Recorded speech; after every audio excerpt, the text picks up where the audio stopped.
Aujourd'hui, je vous propose la lecture de Philippiens chapitre 2, verset 12. Ainsi, mes bien-aimés, comme vous avez toujours obéi, mettez en œuvre votre salut avec crainte et tremblement, non seulement comme en ma présence, mais bien plus encore maintenant que je suis absent.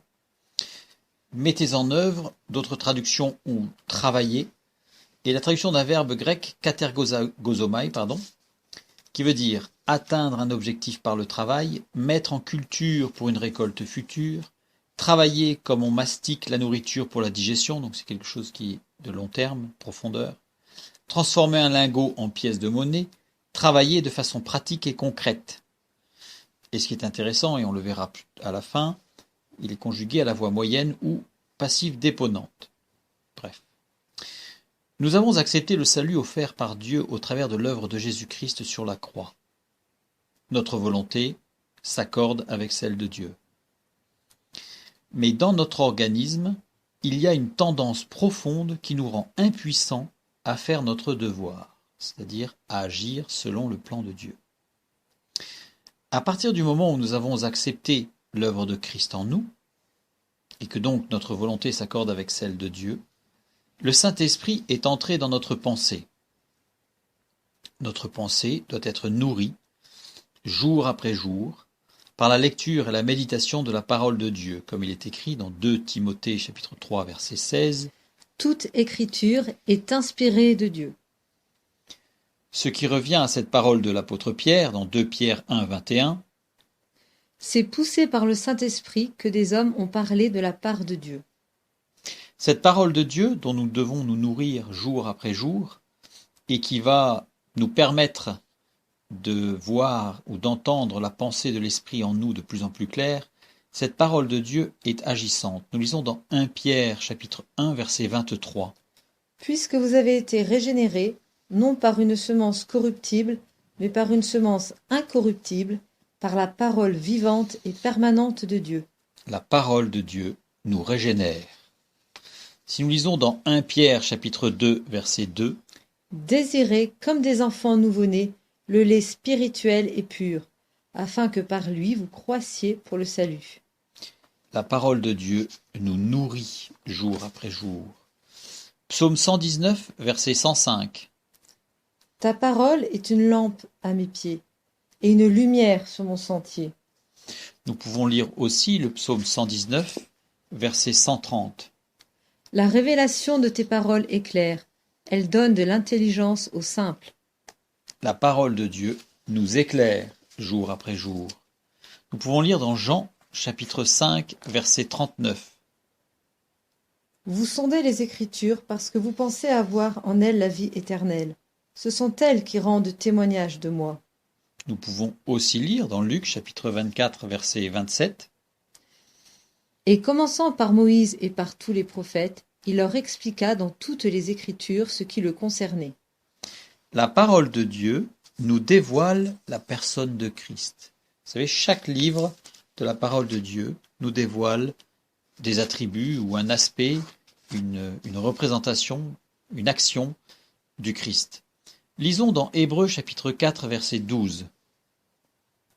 Car la parole de Dieu est vivante et efficace, plus tranchante qu'une épée quelconque à 2 tranchants, pénétrante jusqu'à partager âme et esprit, jointure et moelle.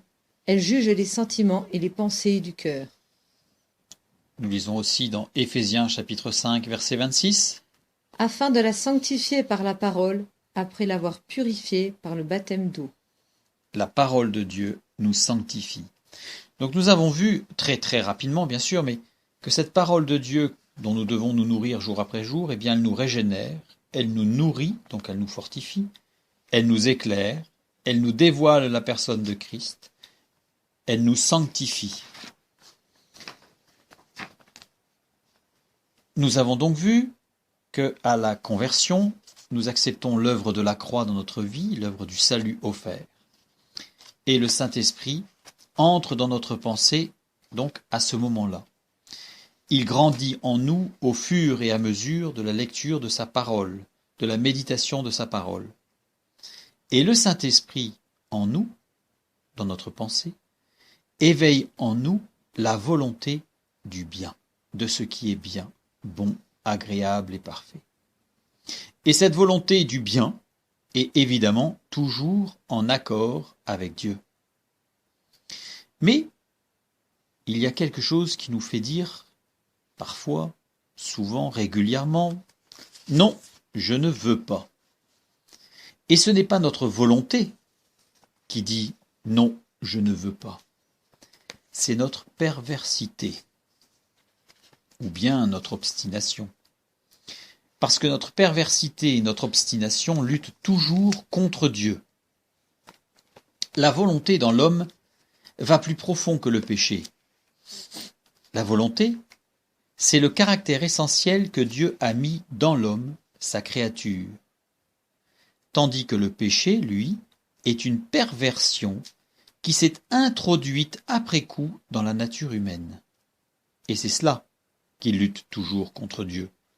Ce n'est pas notre volonté, c'est la perversion qui est entrée en nous.